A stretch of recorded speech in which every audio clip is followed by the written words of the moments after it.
Halo semua, balik lagi. Hari ini, tanggal 2 Juli 2025, kita kedatangan dua ponsel baru yang bikin heboh.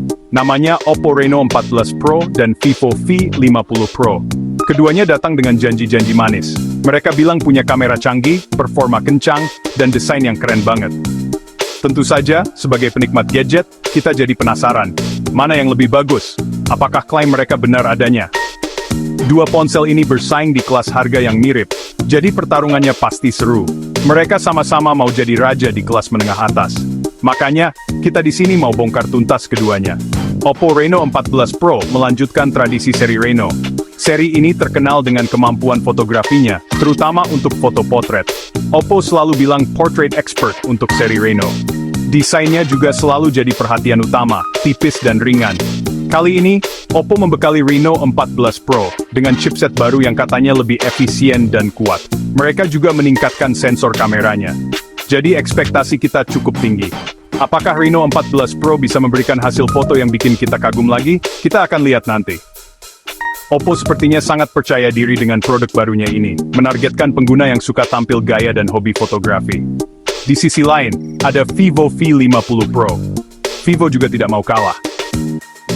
Seri V dari Vivo selalu dikenal dengan desainnya yang premium dan kamera depan yang juara untuk selfie. Tapi kali ini, Vivo sepertinya lebih serius menggarap kamera belakangnya juga.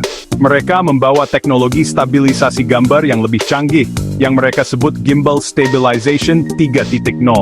Ini menarik, karena bisa jadi solusi buat kita yang tangannya suka goyang pas ambil foto atau video.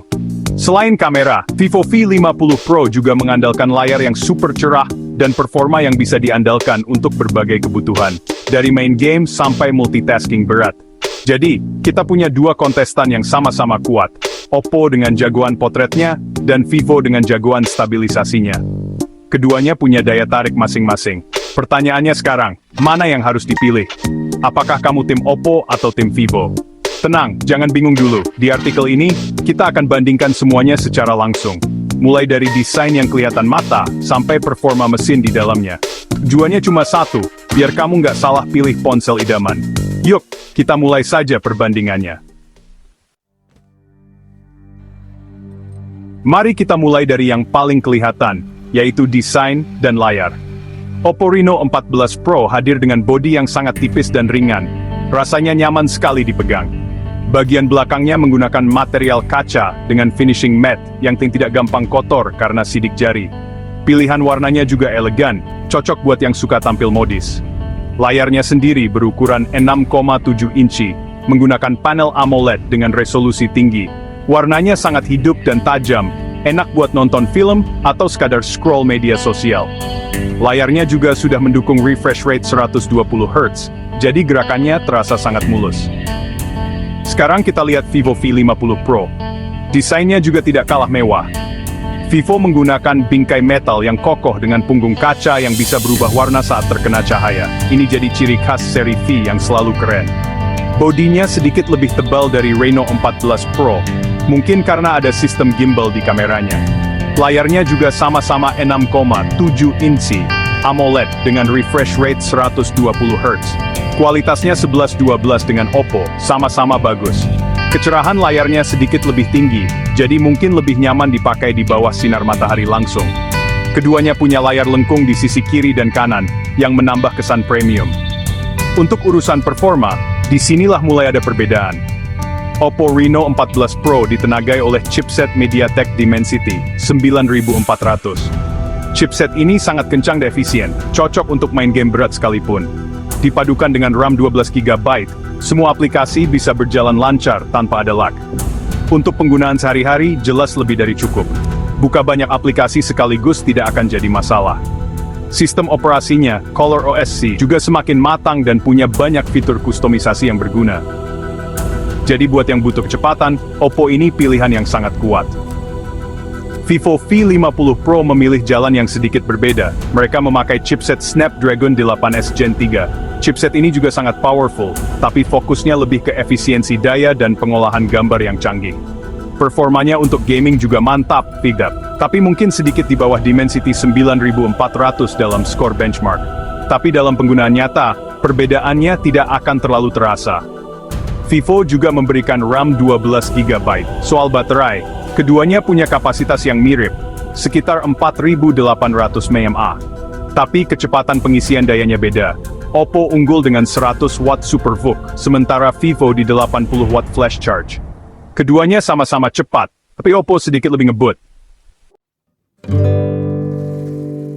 Setiap ponsel pasti punya kelebihan dan kekurangan. Mari kita bahas Oppo Reno 14 Pro dulu. Kelebihan utamanya jelas ada di kamera potretnya. Hasil fotonya punya efek bokeh yang sangat rapi, seperti pakai kamera profesional. Warnanya juga natural dan detailnya tajam. Selain itu, performanya yang ditenagai Dimensity 9400 sangat buas. Paling cocok buat yang suka main game dengan grafis rata kanan. Desainnya yang super tipis dan ringan juga jadi nilai plus, enak dibawa kemana-mana. Kecepatan charging 100 watt juga gila, mengisi baterai sampai penuh, cuma butuh waktu sekitar 25 menit saja. Ini sangat membantu buat orang yang sibuk. Tapi ada juga kekurangannya.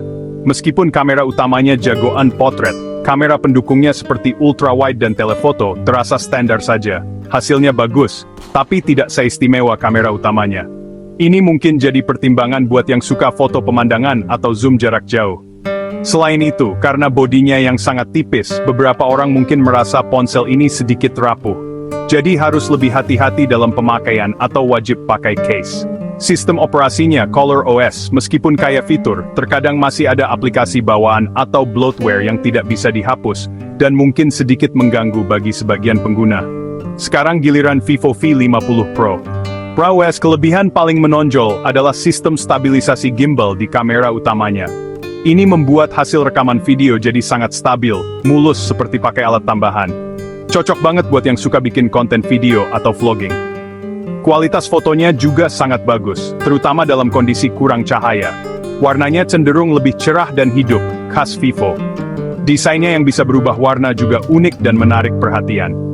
Layarnya yang super cerah juga jadi keunggulan saat dipakai di luar ruangan. Ini adalah ponsel yang sangat seimbang di berbagai aspek. Namun Vivo V50 Pro juga punya beberapa kekurangan. Performanya meskipun kencang, secara teknis masih sedikit di bawah Oppo Reno 14 Pro. Buat hardcore gamer, mungkin ini jadi catatan. Bodinya juga sedikit lebih berat dan tebal, jadi mungkin kurang nyaman bagi yang suka ponsel ringkas. Kecepatan charging 80 watt memang cepat, tapi masih kalah dari Oppo yang sudah 100 watt. Selain itu sama seperti Oppo, kamera sekundernya tidak sekuat kamera utamanya. Jadi ini soal pilihan, mau jagoan potret atau jagoan video stabil. Masing-masing punya daya tarik yang berbeda. Nah, kita sampai di bagian akhir yang paling penting, memilih yang paling pas buat kamu. Pilihan ini sangat tergantung pada kebutuhan dan prioritasmu. Tidak ada satu ponsel yang sempurna untuk semua orang. Jadi, coba tanyakan pada diri sendiri, apa yang paling sering kamu lakukan dengan ponselmu? Apakah untuk komunikasi sehari-hari, main game sampai pagi, atau untuk mengabadikan momen-momen indah? Jawaban dari pertanyaan itu akan menuntunmu ke pilihan yang tepat. Mari, kita pecah berdasarkan 3 tipe pengguna yang paling umum, biar lebih gampang. Jika kamu adalah pengguna kasual yang butuh ponsel untuk kebutuhan harian, keduanya sebenarnya pilihan yang sangat bagus. Untuk chatting, media sosial, browsing dan nonton YouTube, performa Oppo Reno 14 Pro dan Vivo V50 Pro lebih dari cukup. Tapi kalau harus memilih, mungkin Vivo V50 Pro sedikit lebih unggul di sini. Kenapa? Karena layarnya yang lebih cerah nyaman untuk penggunaan outdoor, dan baterainya terasa sedikit lebih awet berkat chipset Snapdragon yang efisien. Desainnya juga kokoh dan seimbang, memberikan pengalaman harian yang sangat solid dan menyenangkan, tanpa harus khawatir soal performa. Buat kamu para gamer sejati, jawabannya lebih jelas, pilih Oppo Reno 14 Pro. Chipset MediaTek Dimensity 9400 yang dipakainya punya performa mentah yang sedikit lebih tinggi. Ini berarti, kamu bisa mendapatkan frame rate yang lebih stabil pada game berat dengan setting grafis tertinggi. Layar 120 Hz yang responsif, dan sistem pendingin yang baik juga mendukung pengalaman gaming yang imersif. Ditambah lagi, pengisian daya 100 watt membuatmu tidak perlu menunggu lama untuk kembali bermain. Jadi, kalau prioritas utamamu adalah performa gaming maksimal, tidak perlu ragu lagi untuk memilih Reno 14 Pro. Terakhir, Untuk para pecinta fotografi, di sini pilihannya jadi sulit dan sangat personal. Kalau kamu sangat suka memotret orang, membuat foto potret dengan efek bokeh yang dramatis dan artistik, maka Oppo Reno 14 Pro adalah rajanya. Portrait expert bukan cuma slogan, tapi jika kamu lebih sering merekam video, membuat vlog, atau butuh hasil yang stabil dalam kondisi apapun, maka Vivo V50 Pro dengan teknologi gimbalnya adalah pilihan yang tidak terkalahkan. Untuk foto malam hari, Vivo juga sedikit lebih unggul. Jadi, tentukan gayamu fotografer potret pilih Oppo, videographer atau fotografer serba bisa pilih Vivo. Semoga review ini membantu kamu ya.